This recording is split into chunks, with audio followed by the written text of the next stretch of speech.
Mfumo wa mmeng'enyo wa chakula ndio injini bora sana na ya muhimu sana katika umeng'enyaji mzima wa chakula na uchakataji wake kwa ujumla.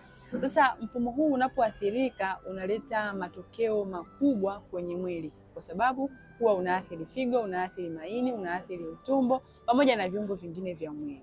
Sasa inawezekana wewe uko hapo lakini unasumbuliwa na changamoto ya ini au ya figo na unashindwa kujua tatizo lilianzia wapi. Tatizo lako lilianzia kwenye mfumo wa mmeng'enyo wa chakula. Unapopungukiwa bakteria walinzi, inakuwa ni rahisi sana wewe kushambuliwa na baadhi ya magonjwa ambayo yanaathiri mfumo huo.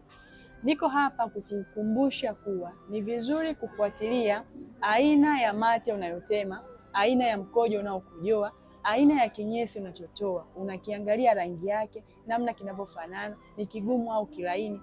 Hiyo itakusaidia kugundua kwa mapema sana dalili gani ambazo uko nazo. Watu wengi hamzingatii vitu hivi vidogo vidogo, mnakuja kujikuta mmeingia kwenye changamoto kubwa wakati ulikuwa una muda mzuri wa kutambua changamoto yako.